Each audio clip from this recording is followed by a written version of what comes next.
You want kicking things out of orbit? Oh my gosh! One of the greatest fighters. John Jones beat every champion pretty much never lived for 5 pounds. If Khabib gets his hands on McGregor, it's going to be that night. Let's get into it. Hello! You are listening to the Fight Night Picks Recap Show. I'm John Franklin. This week on the show, we discuss all the fights from UFC 257, Poirier versus McGregor 2. I will do all of this with one half of the Fight Night Picks preview show. Speaking, of course, of the great Matt Allen. Matt, how are you? I'm doing great. What a night of fights. It was just a crazy night. Like, it's a really big fight night when you start getting texts from people that know nothing about MMA and know nothing about the UFC. You just start getting a lot of those questions like, oh, Conor's fighting tonight. Who's he fighting? And then you have to explain who Dustin Poirier is to these people. After last night, though, I'm pretty sure they're all well aware of who he is. I agree. All right, well, let's get into it, Matt. Conor fights nowadays are like Christmas. Not because of how great they are, but we only get them once a year. However, with that being said, he's still a massive star, and any fight he is in is going to draw a lot of eyes. So we'll get to Conor in a second, but first let's take a quick look at the rest of the card. When you saw this card, how excited were you? Because I got to be honest, when I really gave it a good look, there was a lot more to this card than I actually thought there would be on a Conor card. So what'd you think going in?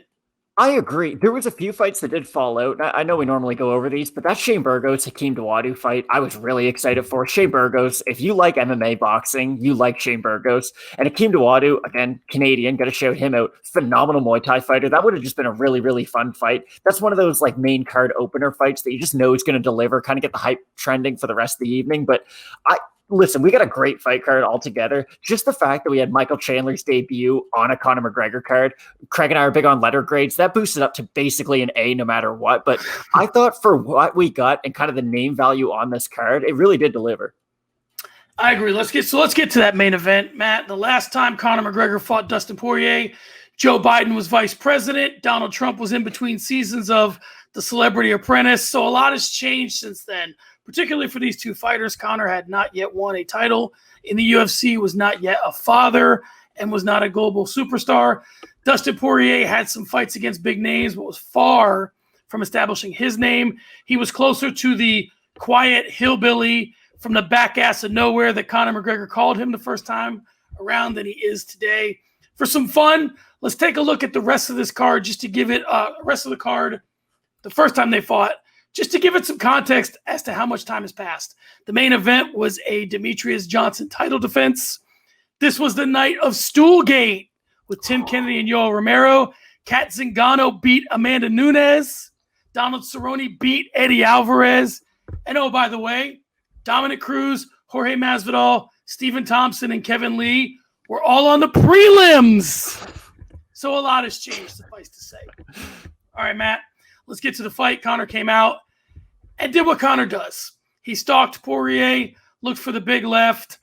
He had some good right hands early. He threw a couple of lefts. Poirier withstood them. And then he started to put his attention towards Conor's calves. Conor caught a couple, but, the damage was done. Then Poirier brought out the boxing and turned out the lights. That's a short recap. That's what I saw, Matt. What'd you see? Okay, this fight was really, really technical, and everyone just focused on the calf kicks of Dustin Poirier. Like, that was the conversation on Twitter. That was the conversation really in the commentary. I don't think we give Dustin Poirier enough credit for his counter-striking against a counter-striker in Conor McGregor. And listen, I'm a massive Dustin Poirier fan. I'm probably too big of a fan of his, but even I was a little bit nervous on the feet because McGregor was landing, and he was landing hard shots too. Like, it's not like Dustin Poirier went out there and beat like an unmotivated Conor McGregor. I don't really think you can point to that and be like, oh, well, it wasn't McGregor's best night, because in that first round, he looked phenomenal. And I think I'm going to take you through almost like the JFK assassination. So we've got a minute and 10 seconds left in the first round. Conor McGregor lands his best strike possible. He lands a perfectly extended, straight, clean left straight on the chin of Dustin Poirier. And it cracks him. Like, it hits him really hard. And Poirier, he just eats it. He takes about a step back. And right at that very moment, that's when Conor tried to do that little duck to the right, kind of right shovel hook, if you will, that he was landing quite a bit. But that's when Poirier caught him with that check right hook. And that check right hook really was the story of the night, because from that moment on, he hits him with it the first time, and you could tell Poirier points at him with one hand, kind of gives him a nod like, oh, you didn't think I could do this, and this is going to be open all night long. And I think just that little 20-second interval of I ate your best shot and I found my counter immediately, that gives you all the confidence in the world. And I thought Daniel Cormier did a great job in the commentary booth, especially for this fight. And I love Paul Felder, but everything Paul Felder said had to do with McGregor. It was always McGregor did something well or McGregor did something negatively, whereas Daniel Cormier was actually giving Poirier credit for some of the things that he was able to do. And when he was starting to land that boxing, and the great quote by Daniel Cormier is, Dustin Poirier is like an avalanche. Once he gets going, there's really nothing you can do to stop him. And we did see that in the second round because, again, it was set up by the calf kicks, but the real finish came from that check right hook. He lands that nice calf kick, darts off to the right, hits him with a check right hook. And I think that was the first shot that really hurt McGregor. And they didn't show it on the replay. They just kind of showed the flurry up against the cage. But if you go back, it's all over Twitter today.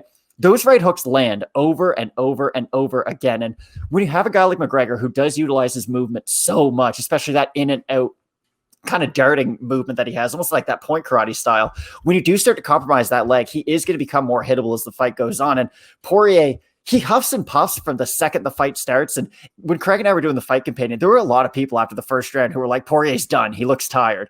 But your boy over here, a seasoned Dustin Poirier watcher, was like, no. He huffs and puffs from the second the fight starts until it ends. He still has very good cardio. And as the fight progressed, you could see the confidence growing of Poirier. I really do think you could. And as that second round was going forward, he was able to eat the best shots that Conor gave him.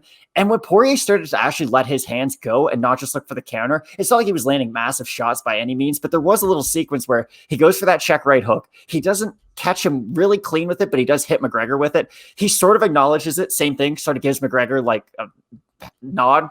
And then McGregor just, I don't know if he didn't want to let his hands go as much because he was worried about the counters coming back, but that's when Poirier would do that little, like, it's very Nate Diaz-esque where he goes tap, tap, tap, tap, and then he'll throw a hard shot. He only was able to do that about 2 times before the actual finishing sequence of the fight. But when Poirier is doing that little like 1-2, 1-2, and then I'm going to whip that straight left in, he's a really hard fighter to deal with. So I think this fight 100% comes down to Dustin Poirier was just a better fighter last night. And I've seen, like, Chael Sonnen made a 16-minute video about this fight. So, of course, I'm going to watch it just to see what other people were thinking about it. And a lot of what he had to say was that, I've never seen Conor so slow. I've never seen him look so bad. Like Khabib, he was able to defend his takedown attempts, but Poirier was able to take him down fairly easily. Like everything he was saying discredited what Dustin Poirier did. And I hate it when this happens, when you have a really high profile fight. We focus on the negatives of the more famous of the two. I know Conor, people are going to talk about him no matter what, but I think the conversation should be Dustin Poirier is one of the greatest fighters at 155 pounds of all time. And I don't know what version of Conor McGregor would have been able to beat that version of Dustin Poirier, who he fought last night. Yeah, so let's unpack this from a lot of different directions. So I agree with a lot of what you said. I think the interesting thing is that, you can make an argument that Conor's a front runner. You can make an argument that, he kind of gets this rap about being a quitter. Here's what I'll say about the quitter stuff. I don't 100%. And listen, this wasn't an issue of being a quitter last night anyway because he got knocked dead. But I think with me, the thing that I saw in the maturation of Dustin Poirier is that I thought, to be honest with you, going into this fight, like as he was walking to the cage and all that, he still looked a little shook, right? Like mentally, he seemed like the moment was pretty big. The difference is nowadays, even when the moment is too big, he still has great technique to fall back on. Whereas the first time he fought Conor, when the moment was too big, he was just overwhelmed. And before you know it, he was smothered. And, on early stoppage on these shows, there's 3 or 4 guys I quote, Teddy Atlas, Chael Sonnen, you guys, if you listen to these things, you know the cast of characters. So I'll talk about Teddy Atlas for this reason. And this works well for Dustin Poirier because Teddy and Dustin have a relationship. When Teddy Atlas was cornering Timothy Bradley, it's very famous. You can go to YouTube. He did the fireman speech, right? And the fireman speech is, you were forged in the fire, you practice in the fire, you've come of age in the fire. You're a fireman. You're comfortable in the flames. You're not scared of them. It's where you're at home. Is the gist of what he delivers it much better than I did, but it's the gist of it. And I think that the difference between when Poirier fought Conor last time and this time is that Poirier's been in those flames. He's went with Hooker. He's went with all these fights.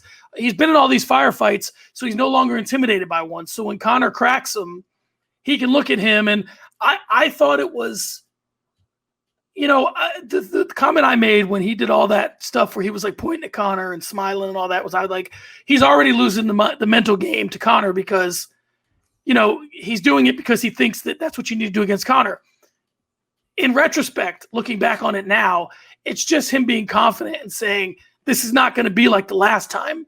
And I think that that's the thing that I took most from Poirier in terms of like where he is now and where he is moving forward. I do push back a little bit to would the best version of Conor McGregor have beaten last night's Dustin Poirier, only in this respect. I do think Conor's looked better and been more prepared for fights. But the other part of it is that I think that what Dustin brought to the table would always be a problem for Conor because of his stance, because of his fighting style. I don't know that Conor would have I feel like earlier in his career, Conor switched stances more. That might have benefited him last night. I don't know. But I listen, you have to take your hat off to Dustin Poirier because he's the one that's had the growth. And Conor McGregor was completely game. As game as he was for Cerrone, he went in there and, absolutely ran through Cerrone. He tried to do the same thing to Poirier, and it didn't happen. So there's a new segment I want to try this week, and maybe we'll patch all these together for a piece of content. So we're going to call it 50, 5,000, and 50,000. So basically, I want you to look at both these fighters from 50 feet, which would be themselves, their own personal training, their gym. 5,000 feet's the division, and 50,000 feet's the UFC. So the easy way to do this, I think, would be to look at both fighters and say, should they be looking at their career from 50 feet, 5,000 feet, or 50,000? Meaning, do they need to get back to the drawing board at 50 feet and worry about their own training? Let's start with Dustin because he won. Do you think Dustin's eyes should be set on the division, on huge fights at 50,000 feet and what the UFC's up to? Or does he still have some things at 50 feet to worry about? I think the reason he is where he is because he never looks past the 50 feet range. And that's what's so great about Dustin Poirier. Like, it doesn't matter who he's going to fight. You got to think, like, some of the guys who he has fought. He's fought Max Holloway twice. He's fought Conor McGregor twice. Eddie Alvarez twice. Justin Gaethje. Anthony Pettis. But he has had those losses to guys like Michael Chandler. He's had close fights. Even the one with Jim Miller was quite close.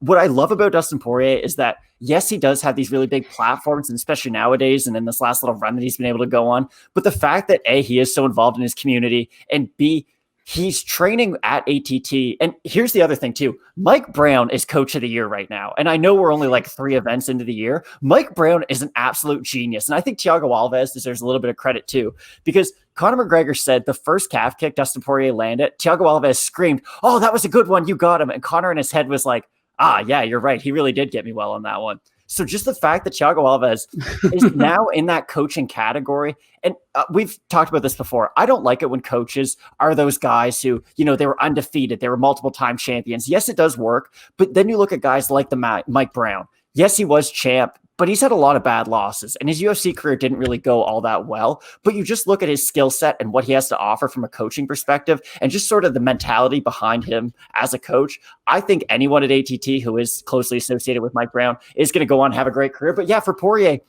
you're now the A side. Like, other people are looking for that fight with you. It's not like he can go out looking for a lot of big money fights because people are going to be now calling him out. Like, Charles Oliveira wants that fight now. Michael Chandler wants that fight now. If I'm Poirier, I just keep on going on. Like, I pay attention to my charity. I keep on training every single day. And the UFC has to come with you an offer, not the other way around.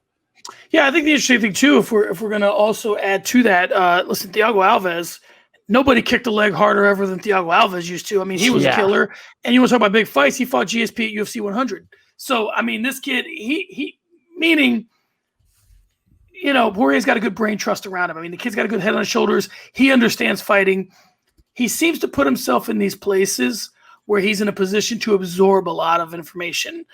I think he really, really enjoys the time that he spends talking to Teddy Atlas and taking from him. He has a great boxing coach. He has Mike Brown. He has Thiago Alves. I mean, he really surrounds himself with a lot of smart guys. So I'm with you. I think that he could do 50,000 feet where he starts booking like Nate Diaz or like these fights where he can make money. But I think 5,000 feet, meaning the division, if Khabib's going to vacate that title, and listen, if you didn't see enough last night, Khabib, to come back, you're never coming back. Yeah. Because that's exactly what you asked for. And you got it from the main and co-main. So if you didn't see enough last night in this little weird thing that you and Dana put out about if they show me enough, they both showed you enough. So if you're not coming back after that last night, you're not coming back. So for the lightweight division. So I think, listen, booking Chandler and Poirier off of last night makes a hell of a lot of sense. So I think he's at 5,000 feet. He's where he needs to be as a fighter. He shouldn't just start booking fights that the UFC wants. He should now solidify his legacy as a champion and move forward. Now for Conor, let's do the same thing. 50, 5,000, 50,000. I mean, he always has 50,000 options, right? Oh, yeah. He's going to, he could start calling Floyd Mayweather's name. I wouldn't do this, but the Paul brothers are always there. He's got Nate. He has options. Conor's not without options. So, but then you can make a case that 50 feet, 5,000 is kind of out of the question right now. He's no longer really a player at 55. So do you think Conor should focus at 50 feet or 50,000? It's really interesting. Here's the first thing. How sad would that be if his next fight is against one of the Paul brothers? Like, you go from being one of the best MMA fighters of your generation. Everyone knows who you are. You suffer one bad loss to one of the greatest fighters ever at that weight class. And now you're doing celebrity boxing. Like that's not really how you like to see a guy's career trajectory go forward. It is interesting. Just bringing it back to McGregor in his camp. He said in training, he's never felt calf kicks before. Like, I'm not here to judge SPG. Again, they forgot more MMA than I'll ever know. But it's very odd that he wasn't prepared for the leg kicks of Poirier. And I understand Poirier is not this vicious kicker by any means. It's interesting, too. Turns out if you have really invasive hip surgery, it helps you kick a lot. Because Poirier didn't really kick much, had that surgery. And you started to see his kicking game open up a little bit more in that Dan Hooker fight. He was throwing a lot of body kicks. And you could tell, like, Poirier, Mike Brown came out and said it. I forget. I think it was Mike Bonnet asked Dustin Poirier. They were like, "Why'd you go to the calf kick so much?" And Mike Brown had kind of heard it. He was off to the side, and he just yelled from behind because he kicks really hard. And Dustin Poirier can kick with both legs. He has power in both hands. You would think if you're McGregor, you're prepared for all of that. And it's really interesting too, because Poirier doesn't check leg kicks very well, but he throws them really well. So if you're Conor, why would you not expect to check a few leg kicks and retaliate with your own? Because again, if you're not checking them and you're just eating damage to the leg, I understand McGregor threw a couple of them, but Poirier was out landing him 5, 6 really hard calf kicks to like the one leg kick that McGregor would throw. So if I'm McGregor, I would take a solid 6 months to just reconfigure my camp. And I'm not saying fire your coaches by any means. This is just one loss. And again, you lost to one of the better guys in the division. But I would just really try to fine tune what I'm going to do next. Like, am I going to be a boxer? Am I going to pursue a venture in boxing? Or am I going to be really dedicated to MMA? Because I think this fight showed that you can't really do both. Like, you need to be all in on one or the other. This is like Heather Hardy, but just at a way bigger scale. Heather Hardy, of course, she was the undefeated women's boxer. She had gone over to Bellator, and she was doing well against people who didn't really have high-level MMA experience. And then she fought one kickboxer and got absolutely dominated. So I do think you really have to go all in on one or the other, because there was talks, of course, McGregor fighting Pacquiao, and just there's, like you had said, there's always that sort of 50,000 range with McGregor. You always got your eyes set on those bigger and better things. But if I'm McGregor, I just wait. Like, his chin is something that he's been able to rely on because he is such a good striker. He's been able to eat shots, but eating shots at 155, especially against these guys at the top of the division, not who you really want to be testing your chin against. Like, if he fought Michael Chandler, and we're going to be talking about this after, the shot Chandler landed on Dan Hooker would knock out a horse, but Conor McGregor gets put down by that. He gets put down by clean shots. And if you're just going to be going in there trying to trade with these guys because you're so confident in your boxing, it's not going to work out well. So again, if I'm Conor, I just try to figure out, I would reevaluate this fight. I would talk to my coaches and say, okay, what did you guys see in this fight? Because I do think that there were adjustments to be made in between the first and second round. But as coaches, you can hear John Kavanagh say, beautiful round. I just need you to keep the rear hand up, which didn't really make that big of a difference in the end. And that was all the advice that he offered. If I'm John Kavanagh, I'm saying start checking leg kicks. Start trying to counter off of those leg kicks. Make them pay for not throwing them or for throwing them without setting them up by anything. There was just a lot of technical advice that I do think McGregor could have been giving in between rounds that it just wasn't there. Yeah, I think it's interesting with Conor and where he's at. I mean, what he has is such, and listen, I'm going to say this name, and I don't want to do this because it's unfair to Conor, who's a 2-weight champion, and he's done a lot of things. But, thoughts of Ronda Rousey start to creep in the sense that, what you were was this thing that no one could figure out. And then once they start to figure you out, it becomes a lot easier. So I guess my question moving forward for Conor is, how do you keep the best part? You can't completely redesign who you are as a fighter. So the question becomes, what do you do to handle these leg kicks, because that stance is probably what generates a lot of your power. So then the question is, and it affords you some opportunities kicking wise and whatever it does, it's effective. So the question becomes, do you figure out a way to either check leg kicks better, or do you figure out a way to start switching stances when that comes? So now maybe you start to generate power in your opposite hand, and you that's your your counter to it. Or do you, what do you do with the wrestling? Because there's certain things where now Conor's starting to show these things where, okay, if I go in there with this certain type of guy, this is what it is. Now, I think that Conor's aware of this, because my takeaway, and this could be me just reading something into something that isn't there. My takeaway, when he goes to the weigh-ins and tells Dustin Poirier, let's put on a show, right? Let's really give the fans something. I think that's code for let's slug it out. Right. I do think that that's just me. And again, I could be reading something into this, but I think he knows that's where he's best is. And I listen, one other thing that I might say is that, I think maybe Conor needs to, Derek Jeter said once, I don't let negative talk come into my world. It's just not that's not how I work. So now, not allowing negative talk to come into your world and being self-assessing and reflecting on performances, there's a fine line there. I personally think that Conor took from some of Dan Hooker's success that, okay, this kid is predominantly a striker. He does a lot of the things that I do. Now, granted, the dimensions of Dan Hooker and his stance are different, but he said, if Hooker can hit this kid, then I can hit this kid, and if I hit him, I'll put him out. I don't think that he looked at the other parts of the game and didn't really notice, okay, why is Hooker getting hit? Poirier ultimately won this. There's a lot of takeaways there. So I guess for me, in putting like a bow on this, is it as simple as, okay, Chandler for Poirier, and then or Oliveira? I mean, Poirier said in the post-fight, I think Oliveira deserves the shot. Because, Poirier's all but crowned himself the 55-pound champ. What do you think's next for these two guys, specifically? Just to piggyback off your previous point, I do agree with you on Conor McGregor does need sort of a more realistic self-assessment. What I don't like and what I've never liked is after every single one of his losses, you've got, oh, my foot was a balloon. Like, there's always a bit of an excuse that he can go back to. And excuse me, I do think at a certain point, like, you can't really make an excuse for this loss. The whole buildup, you were saying, this is the best camp I've ever had. I was in Portugal for 10 weeks. Then I was in Ireland. Like, I fine-tuned a camp around me. I have more resources than anyone else in the sport has available. And I actually went out and used them all. He was talking about how perfect his camp went. You don't have an excuse now. You lost to another guy who does have a style very similar to yours. It's not like you lost to a wrestler and you could just be like, okay, well, I'm not really a grappler, so I'm going to lose to those guys. You finally did lose to a striker. And I do think he had not disdain for the striking of Dustin Poirier, but I do agree with you. I think he saw the Dan Hooker fight. He's seen some of Poirier's other fights. I'm sure the Gaethje won, even though Poirier did win.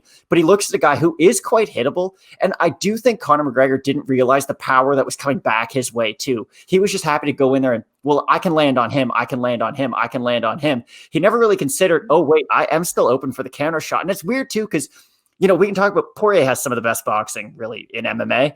You don't see a lot of check hooks land clean in really high-level MMA. It's not something that you see all that often. Like, a check hook's normally someone who isn't striking all that long. I go in for my combo, I stay there too long, and then you crack me with that check.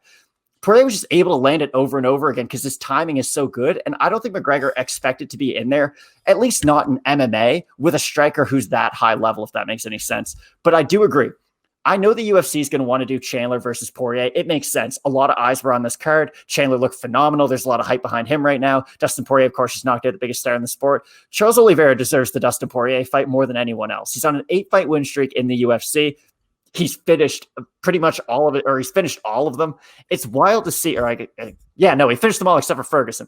But what he's been able to do and the stamp he's been able to put on the division, and I like what Poirier said, Oliveira is a guy who he's been knocked down and he's come back and he's lost and he's come back and he's lost and he's come back. And he looks better each and every time that he does come back. And I think this version of Charles Oliveira is, listen, he's a bad matchup for a lot of guys. Poirier is a really bad matchup for Oliveira, to be fair. But I think Oliveira deserves a little bit more than Chandler. I'd like to see them do Chandler versus Gaethje. That was a conversation that when Gaethje was originally a free agent after WSOF got shut down, there was talks of Bellator trying to sign him to put together the Michael Chandler fight for their lightweight title. There's a bit of a storyline right there. You have two guys who were champs outside the UFC, who aren't champs in the UFC. I think that could be a really fun fight. It would be a great kind of fight night headliner. You could have a lot of hype behind that. You could let both guys go in there, have a 5-round atmosphere for both of them, because that's the thing.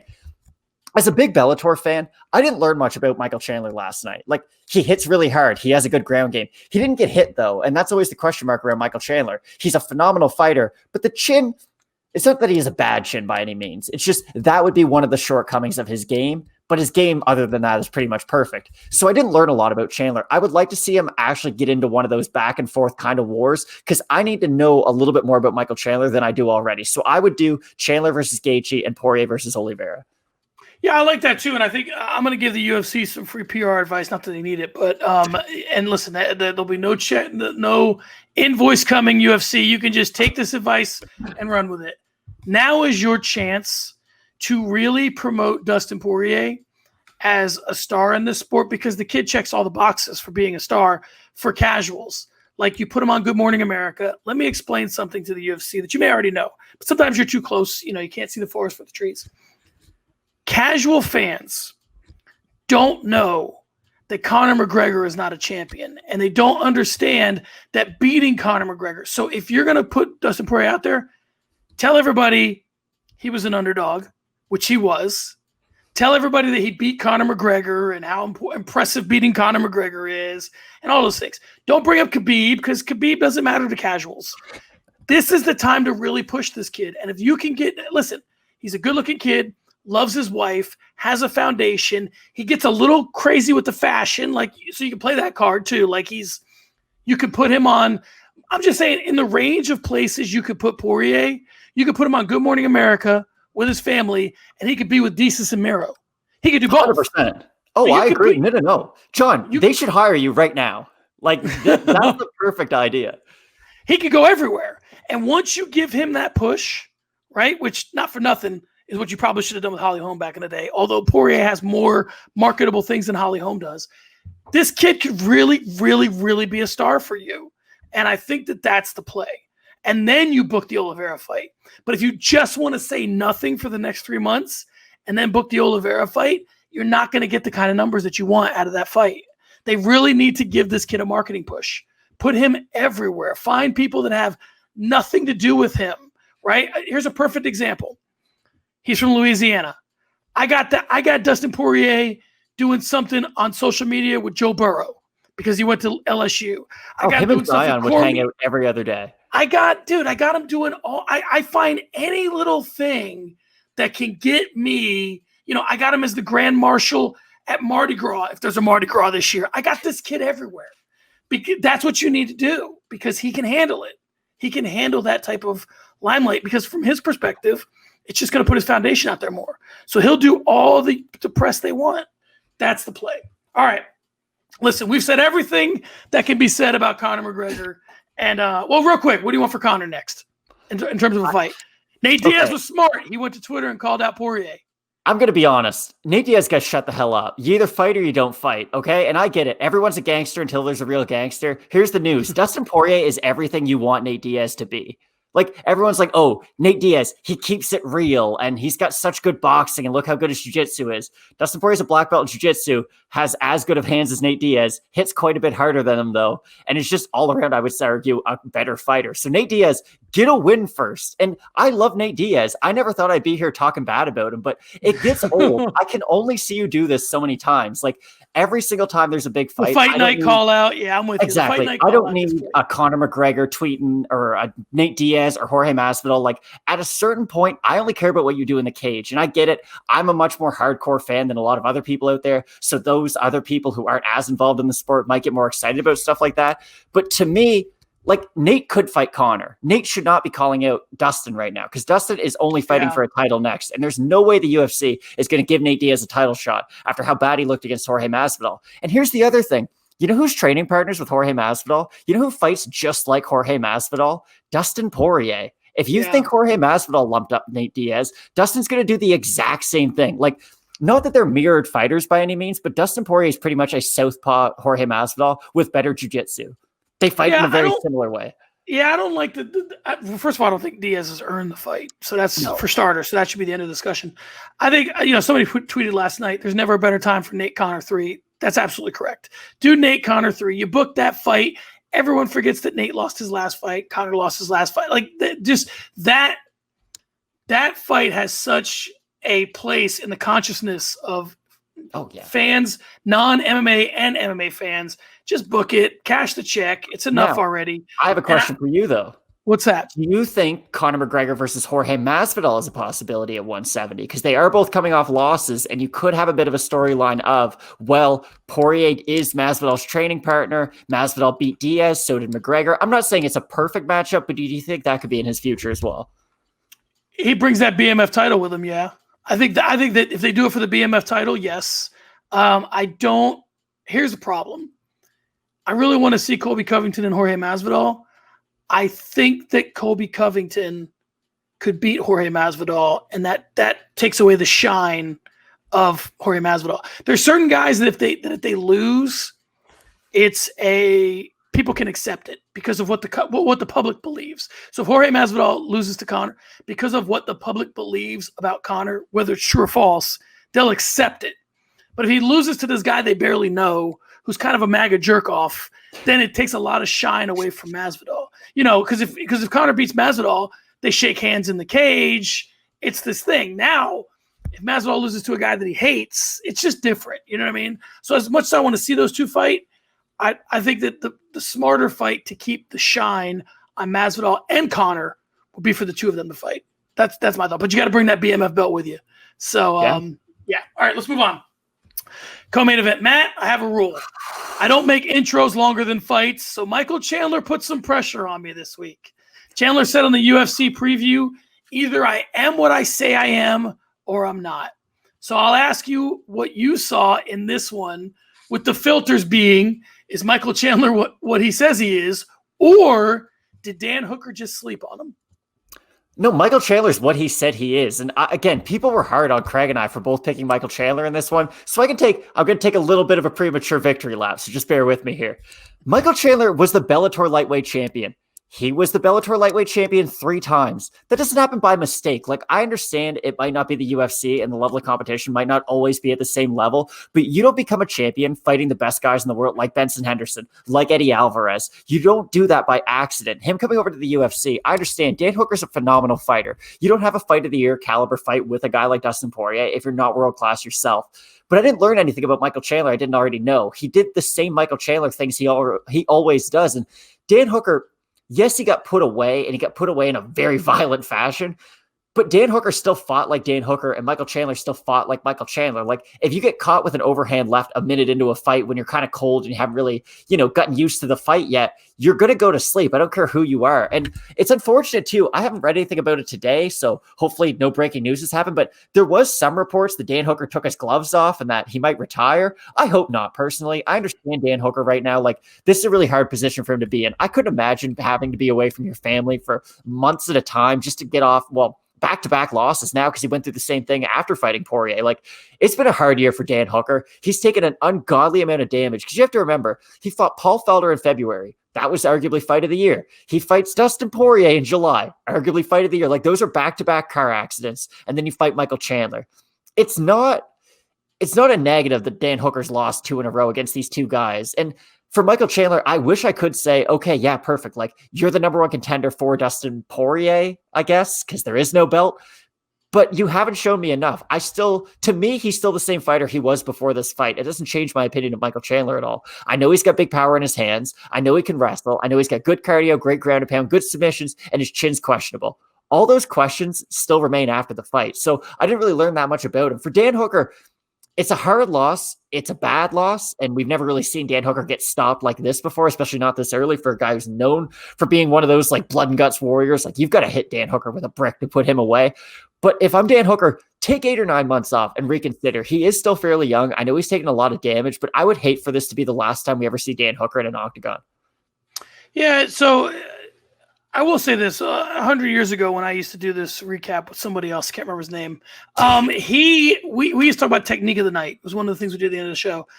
I gotta admit, man, one of my favorite techniques of the night was that punch to the midsection, that body punch, because it does one of two things. It opened up that left hook for sure, and secondly, it also opens up the wrestling because Hooker doesn't know as he's lunging forward, is that punch going in my belly or is that arm going around my leg?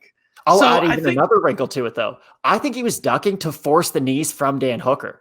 Like, he knew Dan Hooker is only looking for the knee. It's Alistair Overeem does this. Alistair Overeem does not have a good chin. When he gets hit clean, he goes down. He knows everyone knows he has a bad chin, though, so he sticks his head out to make you swing for it. I think Michael Chandler was also throwing that right hand to force the knee of Dan Hooker, because if Dan Hooker's focused on, he keeps on ducking, I can time his knee. While Dan Hooker's focusing on his timing, Michael Chandler can get his own shot off. Yeah, and it's crazy because, like, that left hook was the only time he threw that behind the right hand. And it's like, I mean, I'm sure this happens in every fight. We've both seen it where guys are trying techniques and the other person reads it and it's not as effective. This was the thing he wanted to do in the first time he tried it. Worked perfectly. So, I mean, listen, is it an ideal situation for Chandler? Absolutely. But you kind of touched on this a little bit with Hooker, so let's spin this forward for both guys. 55,000 or 50,000. I'm guessing you're saying 50 with Hooker. Go back. Now, do you think it was a bad read? Do you think he should take the 8 months off because he's just taking so much damage? Or do you think that, like, there's something missing from his game? I mean, he's fought great fighters. Do you think that he's missing a piece?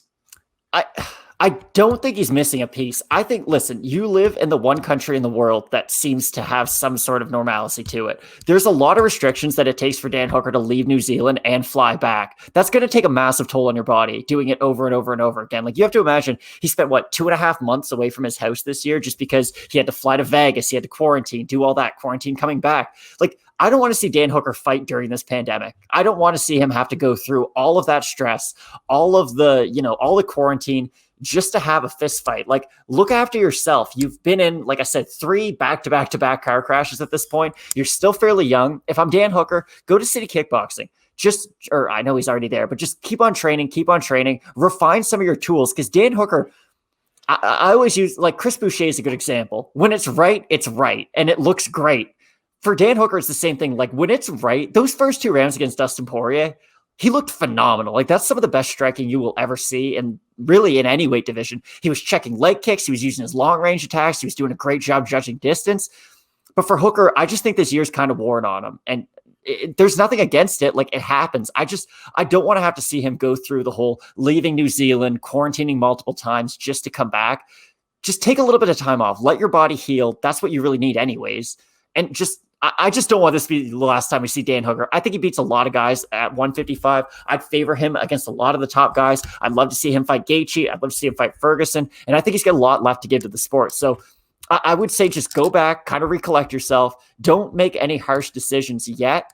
And hopefully this isn't the last we see of Dan Hooker. If he does choose to retire, I completely understand. Like, 2020 has been a bad year for a lot of people. Dan Hooker was able to main event a UFC card, which is something few people will ever get the opportunity to reach the heights that Dan Hooker's been able to reach in MMA. If he decides this is it for him, I fully support it, but I really hope this isn't the last we see of him. Yeah, I think that there's a few things at work here. I think that he needs to understand that, like, he's building quite a legacy for himself with all these great wars that he's in, but it also takes toll on the body. And when you wake up in the morning and when you're feeling foggy and all that shit, the fact that fans think that you're a warrior doesn't really mean anything. When you go home and your face is beat to hell and you got to face your kids, it doesn't mean a whole lot. So I think that he needs to take some time. The one thing he has going for him that I think will happen is I think that people will forget about this Chandler fight because it happened so quick. He's always got a fight of the year candidate fight with Dustin Poirier. So if Poirier continues doing what he's doing at 155, he'll be able to, people are going to, I don't want to say they'll forget that Hooker lost, but they'll remember how good the fight was. And he may be able to book himself another fight with Poirier. If he takes some time off, let Poirier do his thing. Poirier's probably got maybe a fight with Chandler, maybe a fight with Oliveira, maybe a trilogy fight with Conor. When all that's said and done, well, here comes Dan Hooker again after 2 maybe wins, after he's taking some time. Like, things might play themselves out better if he just slows down a little bit. He's not that old. I think he's like 30. So just give yourself some time to recoup a little bit, and don't think you got to get right back in there and make people forget about this loss. It's a horrible loss, but you don't have to, let the division play itself out a little bit. For Chandler, he made a 50,000-foot move last night with that post-fight interview. I think that it's a 5,000-foot place for him because he's got real shots he's got a real path to the title if he wants it. Like he can get the fights that he wants to get, is my point. He was the alternate for the Khabib Dustin fight. He knocked out Hooker last night. So I mean, he's kind of positioning himself. So you think he focuses on the belt and works his way towards that belt? Or do you think that he takes a big fight with maybe Ferguson or somebody that he thinks he could beat? What's the play here? So Ferguson's a great name because if I'm Michael Chandler, I don't go for the belt, I go for Poirier. And that does kind of see what Chandler's been doing because, again, Poirier's next fight is going to be for the title no matter what. So if you can just say, okay, I want Dustin, you're eventually going to get that fight. And again, like I said, they're going to attach a title the next time Poirier does get in there. I would be very surprised, though, if they do end up doing Michael Chandler versus Dustin next. I would love to see him fight the Tony Ferguson. I just need Michael Chandler to be in the 5-round club. It's a weird rule that I have where I don't want you to fight for a title until you go 5 rounds in the UFC. And I understand Michael Chandler, he's more than proven his ability to go 25 minutes. It's not for that. It's for the more mainstream fans who only know him from this 1-minute knockout. Like, people know Conor from his 1-minute knockout over Cowboy.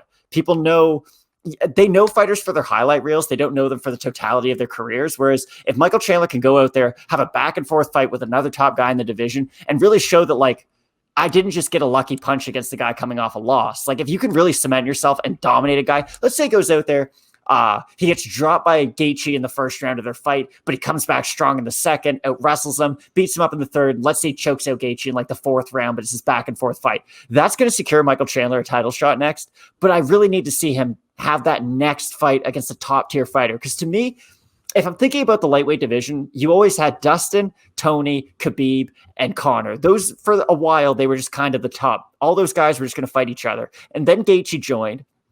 Dan Hooker was never really a part of the elite of the elite. He was always on the outside looking in. He always felt like he was one win away from getting there. He had the opportunity against Poirier, of course. But for Dan Hooker, I think he's a phenomenal fighter. I just never saw him as one of those top guys who, you beat Dan Hooker, you deserve a title shot. So for Chandler, I think this should set him up for hopefully a big fight after. They're not going to do this, but Beneil Dariush is fighting Carlos Diego Ferreira in a couple of weeks. To me, that's a huge fight. I think it's 8 versus 10 at the lightweight division. And of course, 2 ranked lightweights. The winner of that is going to get a big fight next. But for Chandler, keep on calling out Poirier. If I'm Chandler, I call out Nate Diaz, though. Everyone knows who Nate Diaz is, and you're the worst stylistic matchup for him in the UFC. What's Nate going to do? Defend your takedowns? Not at all. And there's this big myth about Nate Diaz's jiu-jitsu where it's the second he's on the mat, he's so dangerous off his back. He is dangerous off his back. But then you fight guys like Michael Chandler, and it's same thing, Tony Ferguson, Charles Oliveira. Tony Ferguson's good off of his back, but let's talk about who he's fighting. He's good off his back, not against Charles Oliveira. Nate Diaz is good off his back, but if he fights Michael Chandler, he's going to get taken down, pummeled into the ground, and just ground and pound it for 25 minutes. So if I'm Chandler, just call out those big names in the division. I do believe Chandler is now in that elite. He's now joined the Dustin, Gaethje, Oliveira, Chandler. I know that tournament's been thrown around a little bit, but I really do think Chandler is probably going to fight Gaethje next. But I would continue to call out Poirier just to attach my name to him because Poirier has so much hype right now. Yeah, because you can kind of, we've talked about this before with other fighters, you can turn yourself into that boogeyman where nobody wants to fight you. And, just by saying their name and them not saying your name. So I like that as well. All right, Matt, let's move on. Last night when I was watching the fights, I was asked of Jessica is she confident or what? My response was, it's a mixture of confidence and a lack of self-awareness. So, Matt, when I say evil, you say, no, I'm kidding. That's for a famous or infamous open workout. Anyway, what I saw in this one was someone in just trying to will herself and bully herself to a victory, fighting just someone who was technically superior and confident in what they were doing. That's what I saw. What'd you see? I agree with what you said. Now, this was the only pick on the card that I did flip-flop from our original predictions. I had Jessica Eye all week, and then I watched Jessica Eye interviews, and I did not like what I saw. And Jessica Eye is a very strange fighter, and some fighters are very emotional fighters, and that can be to their benefit. That can it can be a detractor as well. For Jessica, I hate it when she's an emotional fighter. We saw in the Cynthia Calvillo fight. It's like she has to work herself up to really get motivated for the fight, to kind of get herself into that fighter's mindset. She's like, oh, like I am the underdog. Everyone's against me. But she's not really saying it to the fans. She's more hyping herself up. That's the way I always look at it. Like, I was not a great basketball player by any means, but the way that I always played basketball was, if you're not confident at all, you will not make a shot. But if you're feeling good, you're hanging out with your friends before the game, you're feeling great. If you just kind of get into that flow state, not think about it, you're going to do a lot better. And it's wild that I can say this on my couch and figure that out. For Jessica when she does get into that flow state, she's a decent fighter. Like, we've seen her beat Viviane Araujo, who a lot of people are high on. She just beat the brakes off Roxanne Modafferi. Jessica beat her, and what was a very nice performance by her. But against Calderwood, it was that like, oh, there's bad blood here. But everyone who's watching is like, why is there bad blood here? This doesn't make any sense. It was more Jessica seemed to be hyping herself up all week, and I hated that. And like you had said, Calderwood just technically was the superior fighter in this. Calderwood in the clinch is absolutely filthy. She's got those beautiful elbows over the top. She just hits you with a lot of weird Muay Thai strikes from nice angles too. I love her knees to the body. And it was odd. You could tell Jessica was definitely going for the takedown. She went for it pretty much immediately. But as she was getting beat up in the clinch, I just don't understand why she kept on trying to engage in the clinch. That's Calderwood's best position by far. And Calderwood does have good power for this division. She's not going out there getting a ton of TKOs by any means. But when you fight Joanne Calderwood, she's not just going out there, Caitlin Chukagian, ha ha, and that's it. Like, Calderwood's going to try to put you away and going to really put decent combinations together. So for I just really question her game plan going into this fight. I understand you were going for more of a wrestling heavy style because, Calderwood's not great on the ground. We saw that in her fight against Jennifer Maia. But if you're Jessica and you were going to try wrestling, why did you only go for the same takedown time after time? She would try to get that body lock against the cage, and then she'd go for the single leg and not really do anything with it. She just kind of hold on to it, get hit in the head while she's going for it. And it was just kind of rinse and repeat, rinse and repeat, rinse and repeat. So I really question the game plan of Jessica coming into this fight. Yeah, when I look at certain fighters, one thing I like is like, the efficiency of the way they're fighting, and in terms of like, where am I at, and what is the technique that this space calls for, and am I using it, and am I being efficient? Felt like when she was in close, she had a plan there. When she was at distance, she had a plan there. So I don't know. I mean, I get the whole bad blood thing, but it just seemed to me like Joanne Calderwood was like, okay, the only way to really resolve this bad blood is to perform well. Yeah. And Jessica was like having some grudge. She wanted to like make a statement with either like a big impressive move or knockdown or whatever she wanted to do. And it was just like, no. Calderwood was like, no, the body of work I'm about to put forth is the statement. Right? The statement is, I'm much better than you in a lot of different positions. So this is settled, Let's talk about these two. 55,000, 50,000. What do you think here? I mean, I don't see either one of these being, fighters that can make big promotion-wide moves. But do either of them need to head back to the gym, or can they start looking at title shots?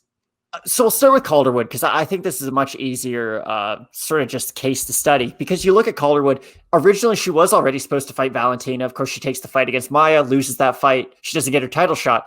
But if the UFC was already willing to put her in there with Valentina, and it's not like a lot of people are raising their hands right now to fight Shevchenko, Calderwood should get one of those top-tier fighters. Now, I think she should fight Lauren Murphy next. I think that's kind of the perfect fight right now, because you'd have to assume Jessica Andrade is going to fight Valentina Shevchenko.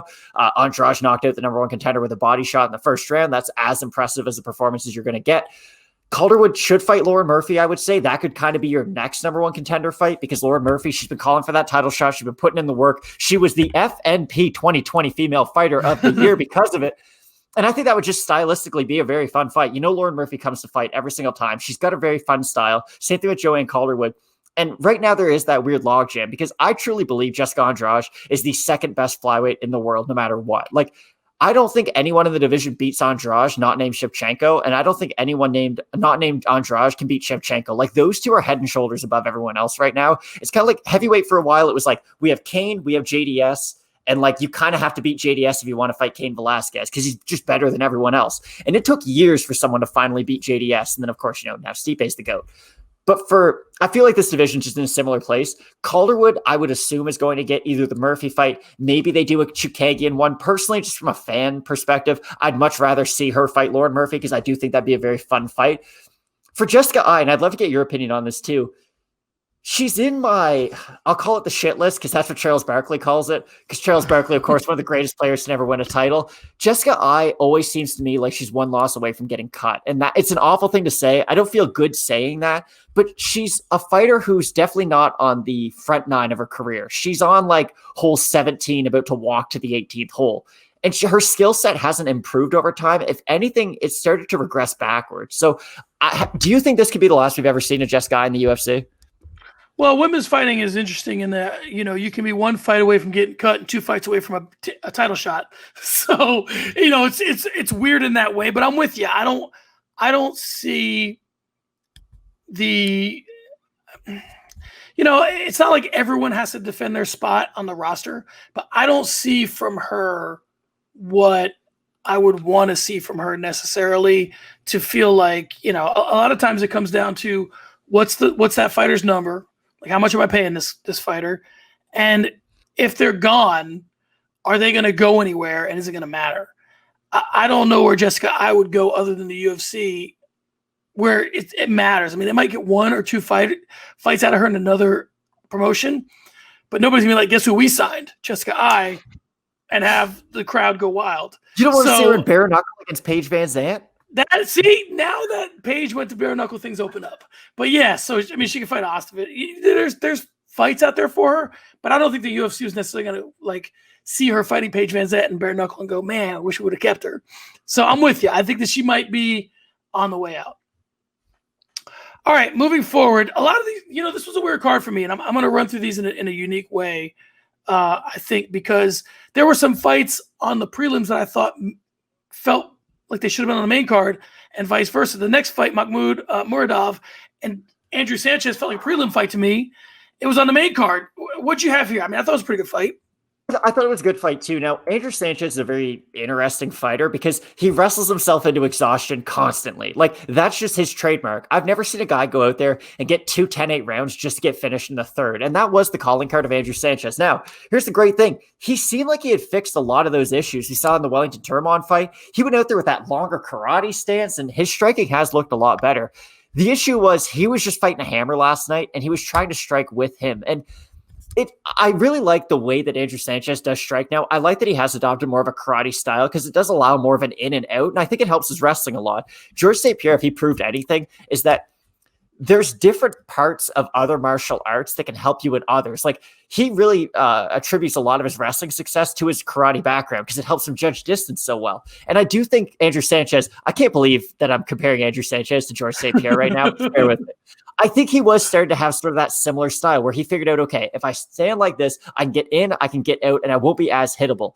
And it was interesting because Makmud Muradov, you could tell just how powerful he is, especially by that overhand right that finished it, but he kept on missing with that overhand right, and he kept on missing with it over and over and over again. Like, Sanchez was fast enough to get out of the way. But like Allen Iverson, you kind of knew that once he loses that really fast first step, like, it was going to go downhill pretty fast. Like, Sanchez was just getting out of the way and just getting out of the way. And you kind of felt like, okay, if he gets tired even a little bit, one of those is going to land. And of course, it ended up landing. I didn't learn a lot about Makmud Muradov in this fight, though. And I know that's odd to say, but he defended a couple takedowns, but he just kept on going for that overhand right over and over and over and over and over. It wasn't like he did start to incorporate more kicks and whatnot. It was a beautiful finish, don't get me wrong, but I expected more out of Makmud Muradov, even though he did win the fight by knockout in the third round. And I know that's a wild statement to say that I expected more of a guy who got a very impressive stoppage, but I just thought he should have shown a slightly more diverse set of striking. I didn't like how he went to the well over and over and over again with that same strike, because I look at middleweight and you look at the top 15, think about how many good fighters right now aren't ranked in the top 15 in middleweight. Like, Sean Strickland isn't ranked right now. Carl Roberson's a pretty good fighter. He's not ranked right now. And there's fighters out there who are going to give Makmud Muradov a really hard fight. He just hasn't come up against them yet. So I like the ceiling of Muradov, but I don't think I'm as high on him as I was going into this fight. And for Andrew Sanchez, it's kind of odd because I think that he has shown a good progression in his skill set. He went from just being the wrestler, and now he's a little bit too striking heavy. if he could kind of be like Goldilocks and find what's just right for him, he still could go on a decent run because he has some good wins in the UFC. But I just think Andrew Sanchez, he needs to figure out what he does well. He knows he has the karate striking now. He knows he has the wrestling, but he's not like Henry Cejudo, who was able to combine the two and really incorporate them together. He's very much sort of a fighter with a bunch of these parts. He just hasn't put them all together yet. Yeah, so I mean, long story short, I agree with everything you said. Long story short, these fighters to me don't even really register on the 5,000 range or the 50,000 range. They're still at 50 feet, worried about their own personal growth. All right, Matt, I don't know if you heard, but everyone loves Amanda Ribas. She seemed poised to become UFC's next it girl. Then along came Marina Rodriguez to crash the party. Ribas had Rodriguez on the ground early, but couldn't find a finish. And in the second round, Rodriguez dropped and swarmed on Ribas. Then it got weird with her Dean stepping in, but not stepping in.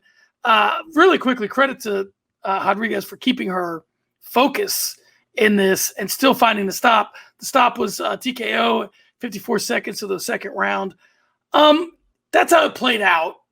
What'd you see in this one?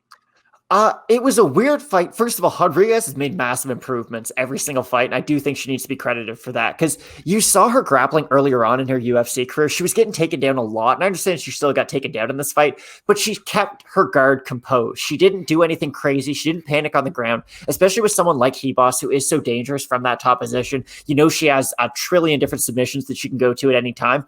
I like the composure from Rodriguez. She didn't freak out. She didn't do anything too irrational.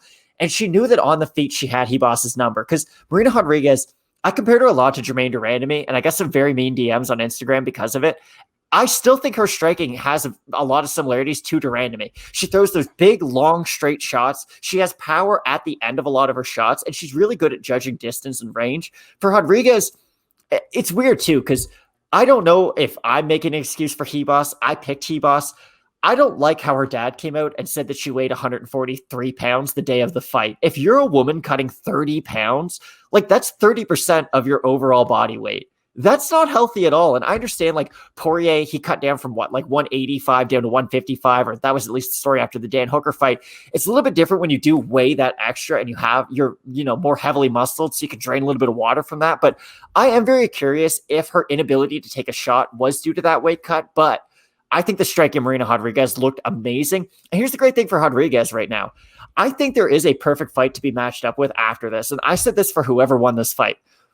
Amanda Ribas had a lot of hype behind her. She was in that kind of Macy Barber-esque range where you're not a big superstar in the UFC. You're not one of the more hyped up fighters in the UFC, but you have more hype than average. And you know that good things are going to happen to these people if they keep on winning. Not to say that Rodriguez stole all of her hype, but I do see her on a similar trajectory. I want to see Marina Rodriguez fight Rose Namajunas next. Rose Namajunas is just waiting on the sidelines right now, and Dana White is maybe making up lies that she's been offered a title shot, maybe not. But that would be a perfect fight to see her get back in there with. I know she had that beautiful fight with Andrade last year. That was that back and forth war. For Rose Namajunas, for me, I just want to see her be active. I understand she's going to be at the top of the division skill set wise, no matter what. I would just like to see her be active. And for Rodriguez, that would be the perfect next step for her, I think.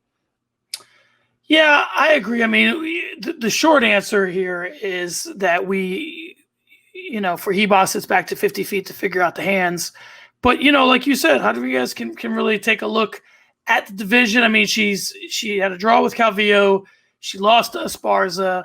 Now she's beaten Ribas. I like your calls for where she moves forward. I think that she can start making her way. This is a pretty loaded division. I mean, there's Claudia Gadelia's out there. I mean, there's some fights out there for her that are interesting, but you're right. I mean, I just don't know if I would put her in there. I don't hate the matchup.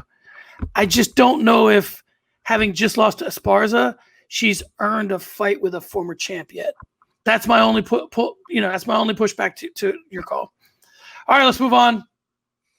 Arman Tsarukyan defeated Matt Frevola via unanimous decision. Couple 30-27, 30-26. What'd you have here? That was a really fun fight. That was a fun scramble fest. Good on Matt Frevola, first of all, because here's the thing. He had, first of all, maybe the strangest fight week of anyone. He was fighting a guy who decided to cut off his wristband, give it to someone else, and who knows what was in that bag. Like, I keep on calling it the Pulp Fiction briefcase because no one really knows what's in it, but boy, would I like to know. And Matt Frevola was able to still keep his head straight. And it was interesting too, because both these guys were originally in one of those grappler versus striker matchups. Of course, Tsarukyan was supposed to fight Nasrat Haqparast, a primary boxer. People call him mini Kelvin Gastelum for a reason. And Matt Frevola was supposed to fight Otman Azaitar, a primary boxer. So it was interesting seeing both guys not really be able to go into this fight with their original game plan, because now, of course, they're fighting another grappler. And for Matt Frevola, I liked his wrestling in this fight. Honestly, I think his stock kind of rose. Like, the fact that he fought so well against a guy who was a 9-1 favorite over him, I don't think Matt Frevola lost any stock at all. If anything, I think Dana White thinks a lot more of him for taking a fight like this on such short notice. For Tsarukyan, I'm pretty down on him for missing weight. I can't lie, but you look at what he's been able to do in his young UFC career, just really in his young career in general. The guy's only 24 years old, and people forget his UFC debut was against Islam Makhachev, and it was a fight of the night. Like, there's ranked fighters right now who would not be able to stay in there long enough with Islam Makhachev and have a fight of the night type of a fight. So even though he was on the losing end of that, he was able to come back, beat Olivier Aubin-Mercier, fellow Canadian, and Davi Ramos, and then, of course, Matt Frevola. So Arman Tsarukyan, if he can get his weight together, and hopefully it's not an issue moving forward, I really like him against a lot of guys at 155 pounds. He's got dynamic striking. He's got a really fun style of grappling, too, where he's not just going to take you down and lay on top of you. He will get into those kind of scramble fests and look for an opportunity in the scrambles. So it was one of those rare fights where I do think both guys are kind of winners, even though one missed weight and the other one, of course, lost the fight.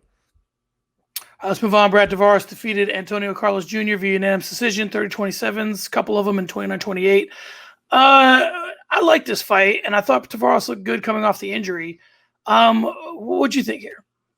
I agree. It was odd that both guys were coming off ACL tears, just not something you normally see in MMA.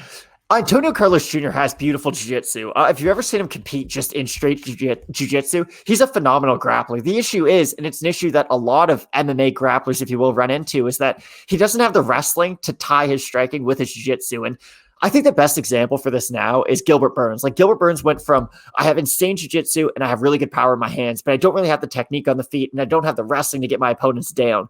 Now you look at what Gilbert Burns is able to do. Like, he trained his wrestling with Kamaru Usman and Michael Chandler for years at Sanford MMA, and you see what he's been able to develop into as just an overall MMA grappler, not just a jiu-jitsu practitioner looking for takedowns. If I'm Antonio Carlos Jr., that's all I focus on, because his striking did look a little bit better in this fight. The cardio is always an issue for him, though, and it does concern me, again, when you are going for those takedowns with not a lot of technique behind them, you're just trying to drag your opponent to the ground constantly, you're going to get tired. And for Brad Tavares, kind of a classic Brad Tavares fight. Now, Craig and I both had Antonio Carlos Jr. in this fight.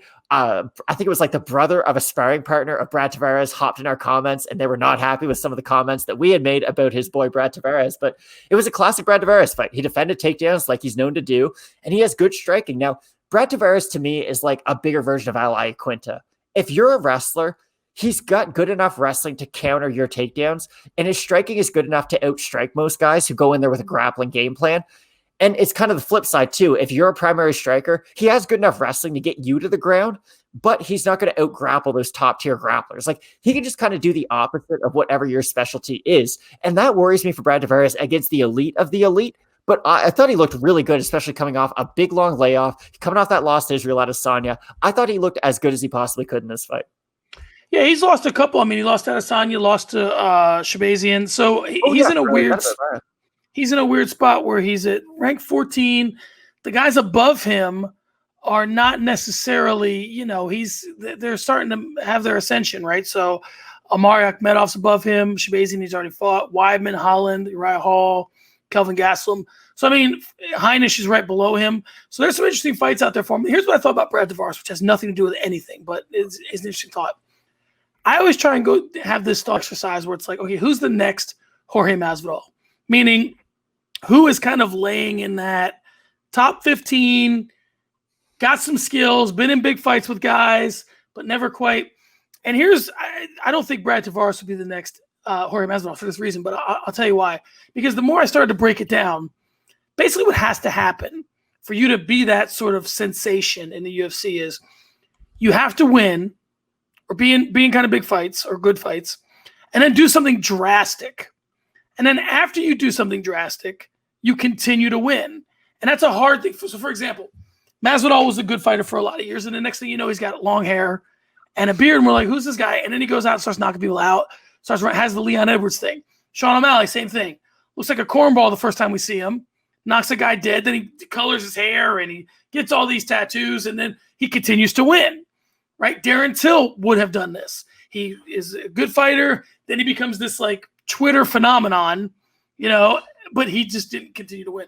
So that's where I think, although Brad Tavares checks certain boxes, I don't know that he checks all those, but I think that he could I think he's always going to be a gatekeeper. I would never see him in the top 5, but I think that he can make things interesting, at least maybe cracking the top 10. Side note, he used to go to World Series of Fighting events because he's friends with Ray Sefo or trains with Ray Sefo. You never seen a more beautiful woman than his girlfriend. I mean, Really? Oh my God. She walked in, you thought she was a celebrity. She walked in, I was looking at her, I'm like, is it worth getting beaten up by Brad Tavares just to look at this woman? I mean, it's a toss-up. All right. So hopefully Tavares a winner inside and outside of the cage. So hopefully his brother of his friend, whatever, is not in these comments. All right, moving on. Julianna Pena defeated Sara McMann by submission via rear naked choke. Listen, man, I've been caping for Julianna Pena for a lot of years, and I really think that she needs to get, her, Lauren Murphy. There's a list of these people that need to get their shot, right? Did you see enough in this? I'll jump right to you can tell me what your thoughts are on the fight, but I'll sort of jump right to the end of the story here. Did you see enough in this fight for the UFC to give her a push towards that belt? No? What'd you see? Not at all. I saw Sara McMann have the worst fight IQ in UFC history, and I just think she might be the owner of that. And I hate to say this, but listen, again, I'll bring myself back to this. Like, you think when you play sports as a kid, or just you're playing sports even now, like in a pickup game, you know what you do well and you know what you don't do well. For Sara McMann, she's a phenomenal wrestler. I don't understand why she wouldn't match her jiu-jitsu along with her wrestling. And she has come out and publicly said that she's not the biggest fan of jiu-jitsu. Like, she thinks all she needs is wrestling to be a really dominant MMA fighter. It's not true at all. Like, Sara McMann just gives up when she's on her back. I've never seen a worse fighter off of their back. And this is really harsh criticism, but it's the truth. Sara McMann is so dominant in that top position. She has submission. She has ground and pound. She can pass your guard. She has phenomenal grappling from the top position. But you look at her off of her back, and she just makes a lot of really rookie mistakes. Yeah, I think for me, what's interesting about Julianna Pena is that she's a little bit like John Fitch in the sense that she's better than most, but not a champion, right? And so that was the call out too. What's that? That was the call out. Like, her call out of Amanda Nunes. Listen, that's a tough one. Like, I understand shoot big, you might get big, but like Amanda Nunes right now has transcended women's MMA, and that's a wild thing to say. But like, she doesn't even have competitive fights anymore. They can't put people in there with her who can even last until the last bell. And if they do, they're absolutely lumped up by the end of it. And Julianna Pena, yeah, she has good jiu-jitsu, which I guess she has, or Nunes hasn't fought anyone like Pena. But I guess she has. No, look what she did to Felicia Spencer. And like, Felicia Spencer's a pretty good grappler. And Amanda Nunes made it look like she didn't even belong in there grappling with her. Like, I just don't see what Julianna Pena can do against Nunes. And maybe she does get a push towards the title shot, and that would be nice for her. But the fact that people, or at least myself, I'm always going to remember Julianna Pena as the grappler who got submitted by 2 strikers. Valentina Shevchenko armbarred her off of her back, and Jermaine Durandamy guillotined her standing. And it's nothing against Julianna Pena. Even Charles Oliveira has been submitted in the past. But you look at who Charles Oliveira got submitted by. He's been submitted by Jim Miller, by Anthony Pettis, like guys who have phenomenal jiu-jitsu. Julianna Pena has been submitted by average grapplers in the UFC. And I just, especially for women's bantamweight and featherweight, I always have to ask myself, what new wrinkle can you offer the champ Amanda Nunes? Because let's be honest, it's not like Julianna Pena is fighting anyone else for that title, so you just have to compare to Nunes. I have no idea what Julianna Pena could do to Amanda Nunes. Like, every second she stands on the feet with her, Julianna Pena is very tentative striking. She doesn't really like to let her hands go a lot. She keeps her hands very close to herself. If you're fighting Amanda Nunes, it's not going to end well. She doesn't have kicks. Amanda Nunes has kicks. Her wrestling's good, but I wouldn't say it's great. And on the mat, I would argue Nunes is as good as Pena, if not better. Well, here's the thing. That's spoken like a guy who does previews for fights. So you've eliminated all the reasons why Pena could win. And I admire that about you. But here's from a guy that looks to promote fights or looks to build things, build cases. Here's the case you can build for Julianna Pena. She's only lost to champions. Durandamy, not only, but Durandamy in recent memory. Shevchenko, Durandamy, and who's the other one? Am I missing? Doesn't matter. So she's lost to those two. But, Shevchenko, Durandamy, and... I'm looking up Shevchenko, Durandamy, and then she had lost earlier in her career against Sarah Morris and Deanne Bennett. But those are only 2 UFC losses. I think in my brain I was giving her the Nunes loss already. But anyway, so she's lost to Durandamy and she's lost to Shevchenko. But she's beaten Jessica Ai. She's beaten Kat Zingano.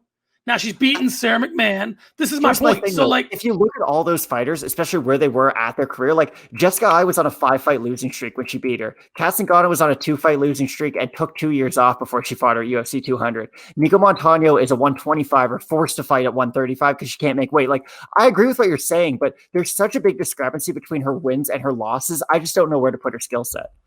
No, that's what I'm saying. But she's better than the you know what I'm saying? Like if she's better than most of the top 10, but not championship level. So I think that's a fighter that you can promote. So I'm not saying that she necessarily would win the fight. I'm saying there's a path towards her at least getting it and being promoted. She's a very attractive young lady. She's got the wins that she would need. She beat the person who beat Nunes in Zingano. So that's all you need. All you need is MMA math to promote fights. Now, to pick them, it's a different story. All right, let's move on. Marcin Prachnio defeated Khalil Rountree Jr. via unanimous decision, 29-28 all around. This is a pretty good fight. I remember thinking that Rountree was going to do much better in this fight, and what'd you see? Okay, so Marcin Prachnio, everyone knows him as the guy who looked like he was carrying groceries across the cage, and then Sam Alvey just knocked him out because his hands were down by his sides. Here's the thing about Marcin Prachnio. You look at his record in the UFC. First round knockout loss to Sam Alvey. Sam Alvey doesn't really knock people out nowadays. First round knockout loss to Magomed Ankalaev. You can throw that out because Ankalaev legit is like a world-class talent. And then again, first round knockout to Mike Rodriguez. I assumed Khalil Rountree would be able to do what those 3 previous fighters were also able to do. Khalil's a very odd case though, because he's got a little bit of that Uriah Hall-ness in him where he just seems a little tentative. He doesn't want to let his hands go. But you saw in the second round when he did start to let his combinations and hands go, he was having success. He was landing those big hooks, and they were really taking a toll on Prachnio. But for Khalil, I don't know if it's a muscle thing. I don't know if maybe he just doesn't have good cardio in the first place. But like Craig had mentioned it when he was walking out, he's like, that does not look like those are body goals. Like Khalil Rountree carries around so much muscle that if you do overexert yourself like he did in that second round, kind of looking for the finish, you're not going to be there for the third round. And I understand a lot of people were upset about the decision. People thought Khalil should have won because he was landing the more damaging shots. But to me, if you judge it round by round, which is what you have to do, 10-9 round 1 for Prachnio, 10-9 round 2 Rountree, and 10-9 Prachnio round 3. I understand Rountree. I would say he won the second round more than Prachnio won the first and third rounds, but unfortunately you can't get like a 8.5 point round. It's still going to be a 10 just because he didn't do enough to really secure that 10-8. So I understand people might be frustrated with that decision. I'd be more frustrated with just Khalil's output, especially in that third round. He let the fight get away from him. I felt it was a very winnable fight, especially going into the third round, because you were fighting a guy who at that point had just eaten an overhand right from you, or a right hook and a left high kick. Like he was very hurt in between those 2 rounds, and he let Prachnio slowly get back into the fight. So that's a bad loss for Rountree, especially losing to a guy who was coming off 3 first round knockout losses. But Prachnio 100% just saved his UFC job last night. Movsar Evloev defeated Nick Lentz via split decision, 28-29, a couple 29-28s. What'd you have here? One of the judges was drunk and not watching the fight. That would have been the judge who gave it to Nick Lentz. Unfortunate, I did just see this morning, Nick Lentz did decide to retire after this fight. He said that he lost about 40% of the vision in his eyes due to fighting, which is just a wild price to pay to fight in a cage. Just absurd to me. Movsar Evloev is a problem, though. Nick Lentz is going to Nick Lentz. You know what he's really good at? He's got that phenomenal guillotine, and he's got 6 or 7 different guillotines. This is what I really like about Nick Lentz. He had said it in the Will Brooks fight, and I always go back to this Will Brooks fight. He let Will Brooks take him down multiple times. But what he do was he was just getting a feel for where he was putting his head, Will Brooks was, and just kind of getting a feel for, okay, these are his entries on his takedowns. I'm not going to resist them all that much. I'll just wait for my opportunity. And then once he found Will Brooks put his head in that perfect position, he snatched onto the guillotine and was, of course, able to finish him. You could tell he was going for the same plan against Evloev, but Movsar looked good. Like his striking is dynamic. He's got volume. He's got power. He's got nice kicks. And his wrestling and overall scrambling ability is really, really high level. So it's wild that one judge somehow found an excuse to give Nick Lentz 2 of those 3 rounds, but I was really high on Movsar Evloev after that fight. I like his call out too. Listen, if they bring a translator in and you push off the translator to try to speak English for yourself, I'm going to be a fan of you no matter what. Like, just you making that opportunity to help market yourself, I think goes a long way. And what he said after his fight was, Dana, I'm not going to ask for someone in the 50 or top 15. Find someone in the top 15 who deserves to fight me. That's a great line when you are sort of one of those boogeymen outside of the division. So Movsar Evloev is really looking up for him. All right, Amir Albazi defeated Zhalgas Zhumagulov. Unanimous decision, 29-28. It's all over the place. That's a mouthful. How was the fight? It was a good fight. Zhalgas Zhumagulov in his first fight against Halian Paiva. Again, Craig and I thought both of us thought that he won that fight, even though he was on the wrong end of a decision. He didn't look bad in this fight by any means. He started off the fight very well. He has nice striking at range, but Amir Albazi, there's a reason he is so hyped up right now. He only had 1 win in the UFC, and he was already ranked in the top 15. Now, I understand it's not like the flyweight division has that many fighters in it, so you can get ranked quite easily, but he's only 27. He's got a phenomenal wrestling game, and we didn't really see as much of that in the fight. Like, he stood and struck with Zhalgas for the majority of the fight, and I do like that Amir Albazi, he's not afraid to mix it up. He knows what he does well in the wrestling, but he has a certain level of comfort in his striking where he can go out there, throw hands with you for a little bit, make you think about the striking more, and then he'll work on his takedowns. So it was a really nice performance by Amir Albazi, and I'm very excited to see where he goes from here. Yeah, he's interesting because he's, to me, like one of those guys that looks like he reminds me, with my half a casual, half a hardcore mindset of like Gavin Tucker, where you see him in a vacuum. And you're like, oh, this kid's showing me some stuff. But then you're like, oh, he's the first fight of the night, or he's on the prelims. Is it based on his opponent, or does he really have like the foundation of something special? So we'll see. All right, Matt, let's hit the wrap. We'll start with some housekeeping notes. Performance of the nights. Dustin Poirier versus Conor McGregor, $50,000 to Poirier. Dan Hooker versus Michael Chandler, $50,000 to Chandler. Andrew Sanchez versus Makmud Muradov, $50,000 to Muradov.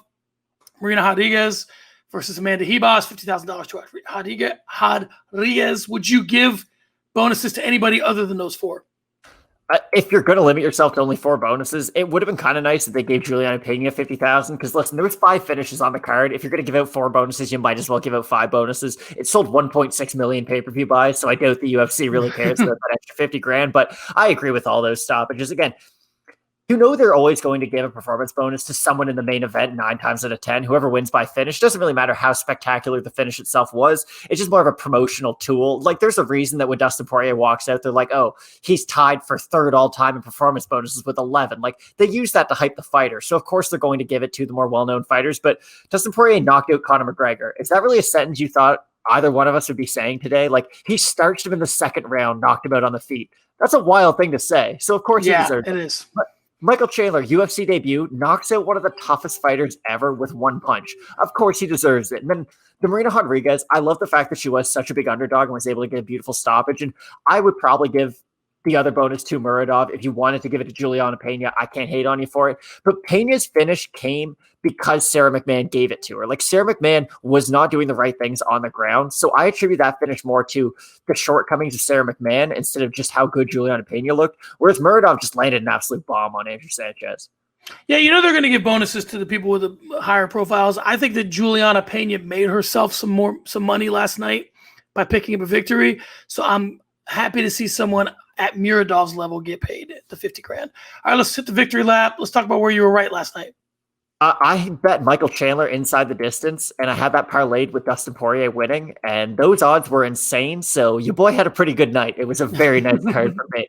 I had Dustin Poirier the whole time. I was very confident in that. I had a lot of friends who texted me saying, like, I don't know why you're so confident in him. I don't even know why I was so confident in him. But I really like what Poirier had said after the fight. And it kind of goes with what we were talking about earlier about how, like, Conor McGregor really needs to assess, like, his camp and whatnot.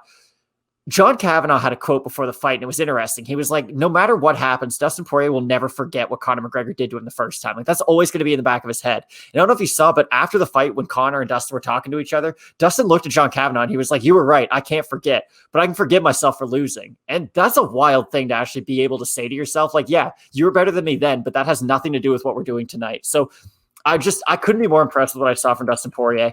I thought Michael Chandler was going to win this fight inside the distance. I was pretty cocky about it, borderline arrogant, some might even say. But you look at what Michael Chandler was able to do outside the UFC, and this is what I hate. I hate that everyone discredits every fighter outside the UFC. I understand not every outside the UFC champion is created equal. If a guy's a Bama world champion, it doesn't mean as much as being the Bellator lightweight champion. But Michael Chandler, if you've been following along and if you've been watching, you knew that he was this kind of fighter from the get-go. And again, he didn't really prove anything to me last night. Like, I still know what I know about Michael Chandler. He hits very hard. He's got great wrestling. He's going to put on a fun fight. Let me see what else. I flip-flop between Jessica Eye, Joanne Calderwood. That was nice. Not my best card prediction-wise. I think I went 7-4. We're not going to talk about Craig's record. It might have been the opposite of that. But overall, I think I did pretty well. And the ones that I was confident about, they ended up going through. All right, so then let's, we kind of gave us your things you missed on as well. Let's talk about some takeaways. What are you taking away from this night? I think Michael Chandler can be a star in the UFC. I know we talked about Dustin Poirier and kind of his upside and his mainstream appeal. That post-fight call-out for Michael Chandler is all I saw on Twitter today. Now, yes, I saw a lot of like Conor McGregor sleeping memes, and I saw a lot of Bernie Sanders and glove memes, but Michael Chandler, the fact that he did go out there and he gave a WWE kind of promo, but it didn't feel overly campy. Like, it never crossed the line towards like, Henry Cejudo, Jessica Eye levels of cringe. Like, it was a very confident statement the whole time. He just did it in a way that has more of a mainstream appeal. So I really do think Michael Chandler is one of the guys on this card who can become a more mainstream star. It was interesting because it was an exaggeration of who he is, not necessarily a departure from who he is. It was just him kind of with the volume turned up. And I think that if you don't know who Michael Chandler is, and that was your introduction to him last night, then you're like, oh, wow, this is now your reality of him. And if you do know who he is, you weren't put off by it necessarily. You know what I mean? Like, I knew who he was, and it kind of caught me off guard a little bit. But I was like, okay, this kid's taking a turn. I can appreciate that. So, I think it was probably smart on his part. So, which leads me right into the next question, which I think I know the answer. The answer is probably Matt Allen, but I'll ask you I'll ask you to pick another one. Who won the night? Dustin Poirier won the night. You knocked out the most popular fighter in the world. Like, I don't know if Dustin Poirier will get a Nate Diaz level of rub off of this fight, but it's interesting. I do feel like Poirier was becoming, I'm not going to say a mainstream star by any means, but I'd argue Poirier, even going into this fight, was one of the UFC's bigger names, at least in-house. Like, Dustin Poirier can always main event a show, no matter what it is, be it a fight night, be it a pay-per-view, and is going to put up decent numbers because people like the story. And I don't know about you, but I remember watching Fightville when I was in high school. Like, it came out in 2011, so I would have been going into grade 8. And then I remember when I was in grade 9, I actually ended up watching the documentary, and I've been a fan of his ever since. So if you followed his trajectory, and if you ever heard him on like podcasts, and he was on Theo Vaughn's podcast, like, one of the wilder stories, just he was in juvenile detention as a kid. He was acting out a lot, got kicked out of a bunch of schools. He was he was quite a bit larger, we'll say, than he is now. He was out of shape. His wife is 100% ride or die. Like, if you really do a deep dive into Dustin Poirier's story, good things happen to good people. And it's nice to finally see that in the UFC for once. There's a lot to like about Dustin Poirier's story. I would say that the difference between, we talk about getting the Nate Diaz rub, the difference between Nate Diaz and Dustin Poirier is if you watch fights with your family, let's say, right? At the end of the Conor McGregor Nate Diaz fight, maybe your cousin or your kind of sketchy uncle is like, now I'm a Nate Diaz fan. I know this guy. Well, I like this guy. Your uncle that, maybe did a bid, maybe used to bust into cars when he was a kid. He likes Nate Diaz now, right? I think last night, your wife's sister likes Dustin Poirier. Your mom likes Dustin Poirier. So I think Dustin Poirier is going to be able to transition this Conor McGregor thing into a lot of different directions. Is he Ryan Garcia? He could be. I gave you a nice piece of, I gave the UFC a nice piece of advice earlier. I'm going to give him another one. Here's what you do with Dustin Poirier. And this is your first venture into this. Fight Pass reality show Poirier's Family. Oh, that's wow. what you released the first season on YouTube, second season's on Fight Pass. There you go. All right, Franklin out here just changing the world one podcast at a time. I love it. All right, let's go to the notebook dump. I got a couple things to talk about here. First of all, and I think we talked about this last time, but let's hit it again. I can't stand these graphics when these guys are walking out. The Iron Michael with the shield, and this guy's got – oh, my God. I like it. Brutal. This is my argument, though. This is my only argument against that. I understand it's cheesy. A lot of people might not like it, but please hear me out. How long did it take for the UFC to try anything new on the broadcast? Like, it's been years and years and years. Not every single new thing that they do is going to hit, but it's nice to see them try something new. That's all I'm going to say. I'm with you. And maybe it's like a nod or a wink to like the UFC video game. I can see a little bit where their graphics look like they could be in video games. All right, I'll give you that. Next, were you surprised that they mentioned Bellator on the broadcast?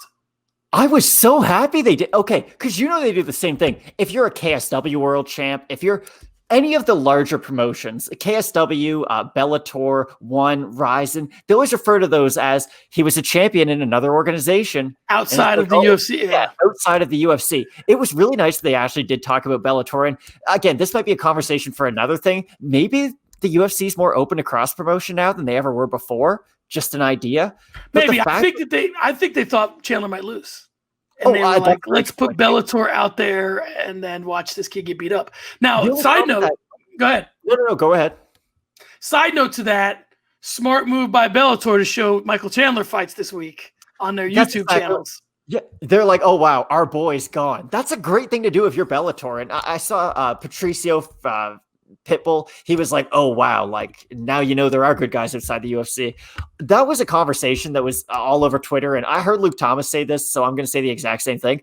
Michael Chandler winning doesn't change anything over in Bellator. I'm sorry, but it really doesn't. Like, the people who watch Bellator are already watching Bellator. And the people who are going to cross over, like, they just realize, oh, he graduated from Bellator now. Like, that's the way a lot of people are going to see this fight, I think. So it's nice that Bellator is trying to associate themselves with Michael Chandler. They're in the Michael Chandler business, if you will. But I don't know if this is going to bring as many eyes over to Bellator as Bellator thinks it will.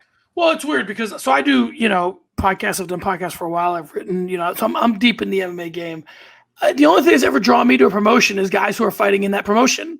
Never somebody that left or that's just not me. Like when Conor left Cage Warriors, I didn't start watching Cage Warriors. I'd watch Cage Warriors if a guy on Cage Warriors was knocking people out. I watch Bellator if Michael Page is knocking people dead, not because Eddie Alvarez left, and now I'm going to watch him be the guy that was worth watching has now left. So how is that? So how is that a thing that like this whole thing that they think people are going to tune in to see the next Michael Chandler? That's not how people work. They want to see what you got now. Let's talk about the announced team. Anik, Felder, DC. What do you think? I really liked it. Again, you had said this in one of our earlier podcasts, and I just love the quote. Dana Cormier is like the friend you just don't got to worry about. Like, you got some friends, and you got to ask, like, hey, is it cool if they come? DC works with everyone. Again, the only combo I don't really like is DC and Rogan because maybe I just don't like Rogan, and just no matter what he does, I'm not taking that on DC. Yeah, maybe that is a little bit of it, and I can admit that right now. But I love Dana Cormier doing commentary. He's the perfect combination of like I know so much about the sport, it's not even funny, but also like I can kind of like let my guard down and have a good time, especially with the other guys.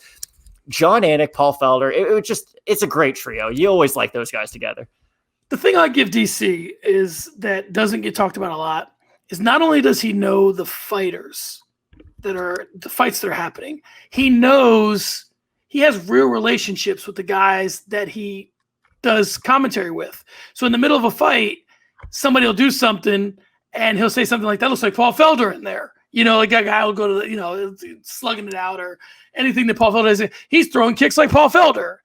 Like he knows who he's with. He knows the things Rogan said and can reference them. That's what I think is DC's real like superpower when it comes to being a commentator. All right. I mean, this is pretty much it. Listen, we get a little bit of a break as the UFC moves operations back to the fight capital of the world, Las Vegas. The next UFC will be Saturday, February 6th. It's Alexander Overeem and Alexander Volkov. Alistair Overeem and Alexander Volkov. It's been a long podcast. We don't have to worry about that fight. We'll get to that. I'm going to see you guys do previews. What do you got going on yourself between now and then on the channel? How are you going to keep yourself busy? So Craig and I might have a certain weekly MMA show coming out next week to fill some of the time. And also we're going to be covering an organization that is not the UFC. It's one that Craig and I really enjoy. I'll give you guys a little hint. There's a lot of UFC fighters from that area in the world. Maybe Jan Blachowicz fought for them at some point. So yeah, we still got a lot of MMA content coming out this week. And it's been a wild week for MMA. It's nice that, I don't know, maybe just because MMA's felt like such a niche sport and it's been outside of the mainstream for so long, it's really nice when you do get one of these big Conor McGregor cards and it just kind of reinforces not your love for the sport, but you just kind of realize that like, wow, this sport isn't just like, you know, the weird kids from high school watch it. Like this is a big sport now and it is starting to gain a lot more mainstream momentum. It's different when Conor fights. It is. It'll always be different when Conor fights. Hopefully, my hope for fights like tonight are that a guy like Dustin Poirier can take a little bit of Conor's shine. And, you know, Conor is the notorious Conor McGregor for a reason, for better or worse. You know, he's a guy with sexual assault allegations and drug rumors. And he's also a guy who gives $500,000 to, you know, Dustin Poirier's charity. He's both guys. And he's our better angels and he's our worse angels. So, one last point that I just thought of, I meant to bring this up earlier. If I'm Dustin Poirier, I trademark pressure makes diamonds, just like Kobe Bryant trademarked the Mamba mentality. Like that's all I would say constantly. Like Kobe Bryant was the Black Mamba. And then it was, I've got Mamba mentality. Like it doesn't matter who you are. I'm just so mentally focused and prepared that I can beat anything. If I'm Dustin Poirier, you're kind of exemplify what your nickname is. Like pressure makes diamonds. You could get knocked down, you can come back, and it's just going to make you better over time. If I'm him, I really start using that slogan all the time. Yeah, I agree. There's something there. It's almost, I mean, I like what you said, but there's almost like it has to be like what Embrace the Grind was for a minute there with DC. Pressure makes diamonds.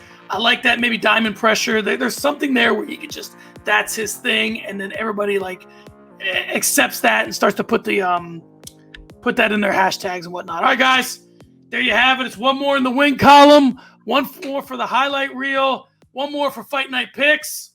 Peace.